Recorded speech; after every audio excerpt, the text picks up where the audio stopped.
Welcome. Nice of you to tune in, watch and listen. Kind of you to accept the invitation of your host. And courageous of you to take some time to listen to me. I will do my utter best to make it worth your while. I'm Tiemen Verbree. I'm married to Rahel and I have a son of 1.5 years old. I like to play guitar, Rahel likes to work in the garden, and Aaron developed the new hobby of spreading dirt around in our living room. I studied in Groningen and I now work in Groningen. My work means that I walk alongside of students, and I do this from a Christian perspective. I am therefore connected to the Navigators Student Association. One could say that I'm actually the eternal student. The only thing that is beneficial for me is that I don't have to do exams anymore. Who doesn't want to do that? I hope that today, in giving you a perspective, a Christian perspective on the supernatural, that I can invite you and your host to develop your own opinion and your own thoughts and share them with each other in a conversation. I've shared many conversations with students. To have those conversations, I walked to campus and I asked students what they think about God and supernatural and miracles. What I found was surprisingly also found by studies in the United States and found by a friend I know that has done a big qualitative research in Europe. My findings were that students that I've talked to generally found this topic very interesting. They didn't claim to have any answers or so, but it intrigued. They, however, also said that they found it courageous of me and the people who were with me that we started these kind of conversations. They, for themselves, often did not.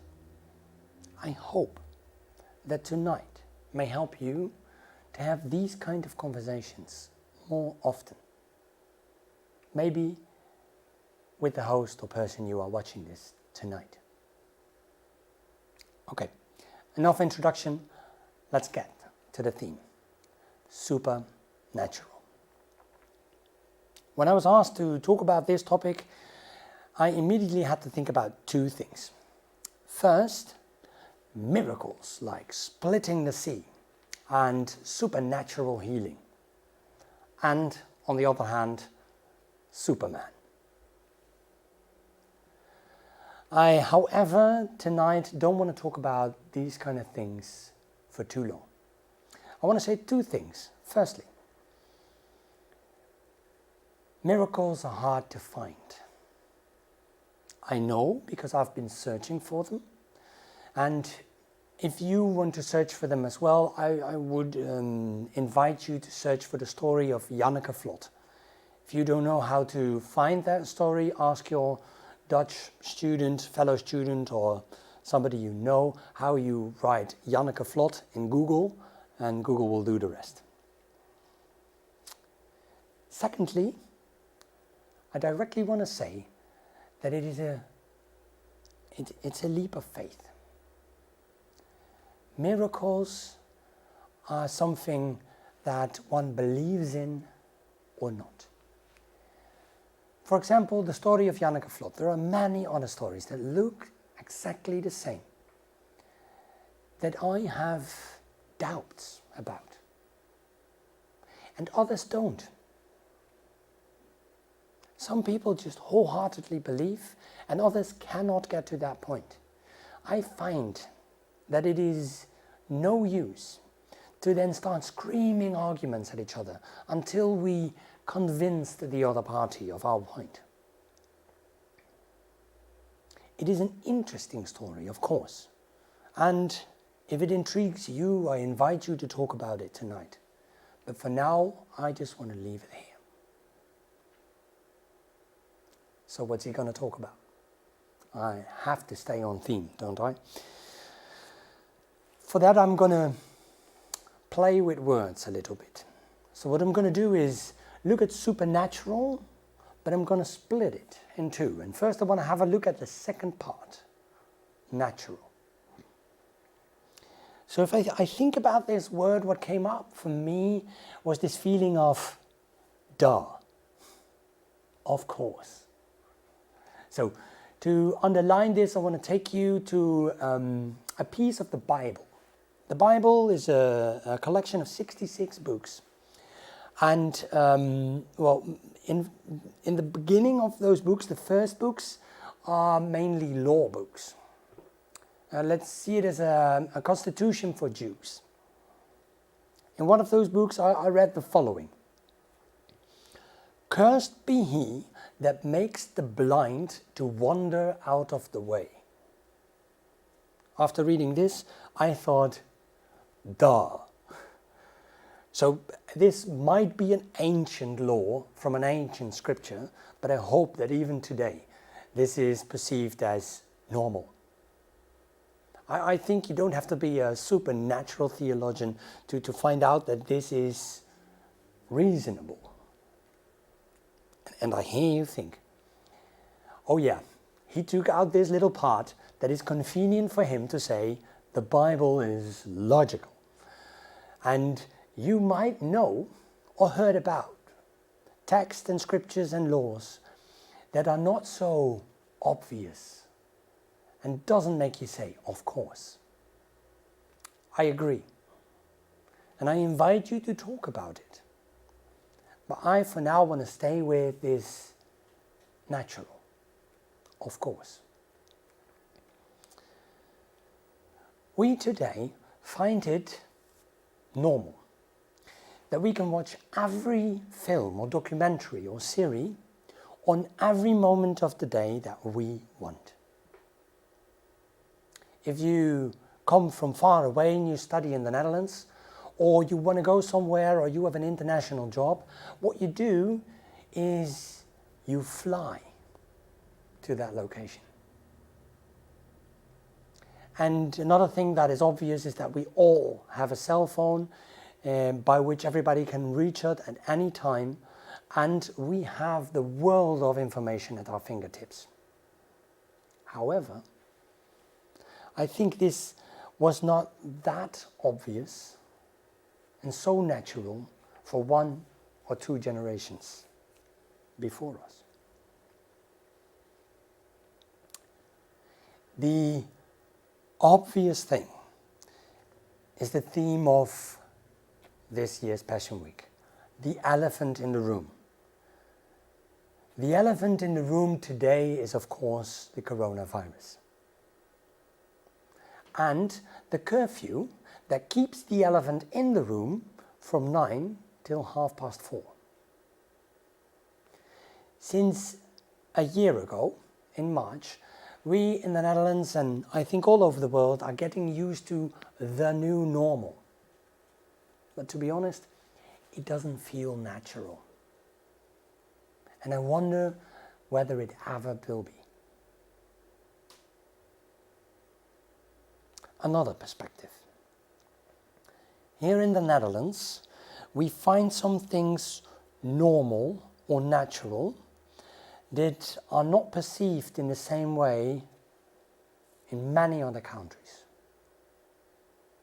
And as a Christian, I would like to add that we should not find these things so natural.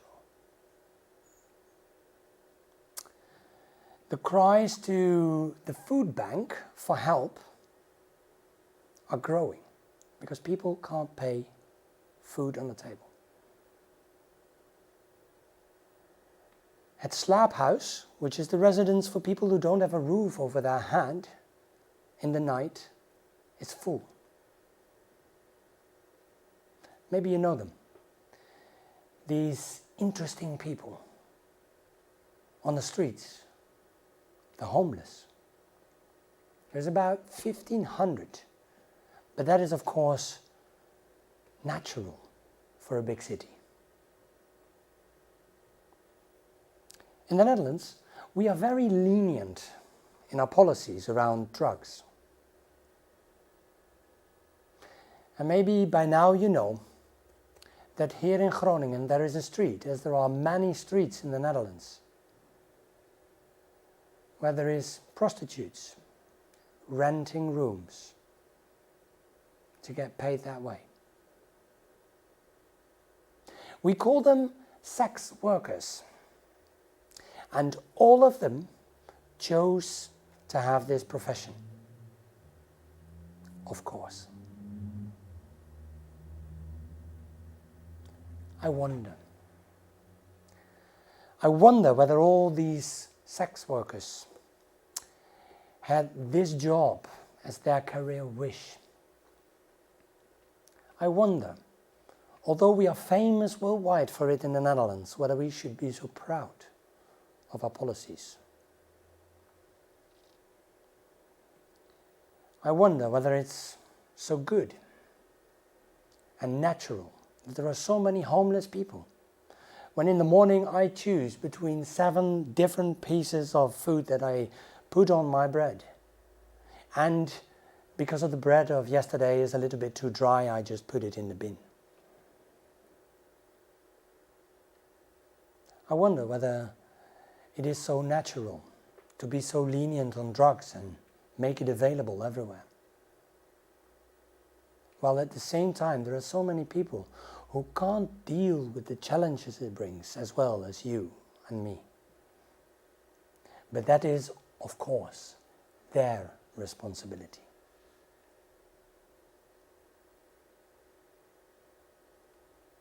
I said I want to take you alongside in a Christian perspective on supernatural. Therefore, we have to turn to the first part of the word, super. In Latin, this translates to above. In Dutch, supernatural is translated to above natural, boven natuurlijk. I believe, as a Christian, that there is more to life than we as humans can see and perceive and firsthand. I believe there is a God. Let's call him super. Let's say above human. How do we know what is so super about him? And what is normal above? I think it is worth a while to have a look at Jesus. I don't have the time and space today to tell you why I believe the story of Jesus is real. But together with me, a lot of scientists, Nobel Prize winner, and a growing multitude of people, over 2.5 billion on this earth, believe that if you look at Jesus Christ, you can see what it means for God to be human. What I do want to share with you about my conviction today is that it has been a process of thought and research, also outside of my own boundaries. It is a matter of emotion, sensibility. It is also resonating with my soul. And I know what I just said is not easy, and especially not in such a short sentence, but it is also not just a stupid fairy tale. In the following minutes, take a look with me at him. So I want to use an eyewitness statement. Mark, the translator of Peter, one of the students, the disciples of Jesus Christ, Mark wrote down the eyewitness that Peter told him. So we believe. In one of these passages, for who wants to read, it is chapter 9, verses 5, we hear Jesus say, "Anyone who wants to be first must be the very last and the servant of all." In another witness statement, we hear Jesus say, this is the Gospel of Matthew, for who likes to know. We hear Jesus share the next message. "But I say unto you, love your enemies, bless them that curse you, do good to them that hate you, and pray for them which despitefully use you and persecute you, that ye may be the children of your Father which is in heaven." And he adds, "Is it so special if you love those who love you?" I had to think about the elections, the upcoming elections of 17th of March. And I thought about what Jesus said, and I think it would be a very special election program. Jesus was special more often. So special that his students asked him very often to explain himself. One of these occasions, they asked him what he would ask God. And among other things, he learned them how to pray. This was one of the things he learned them to pray. "Your kingdom come, your will be done on earth as it is in heaven." So he prayed to God. What's that? What is this above in heaven? What is so natural up there? And what does it mean when it comes here to us? I don't have the time and space here and now to go with you through the whole election program of Jesus Christ. I invite you to do that partly in the rooms where you are right now. I just want to pinpoint a few things. This election program of Jesus Christ eliminates the individualism that creates so much loneliness in our society today. It questions consumerism and the longing for more. It praises those who give away from what they need for themselves. For example, to others who need it more. It asks us to be respectful with the world.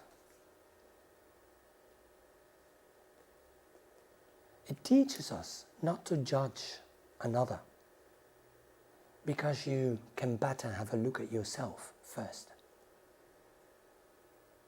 And it invites us to love, even if you won't expect to get anything from it.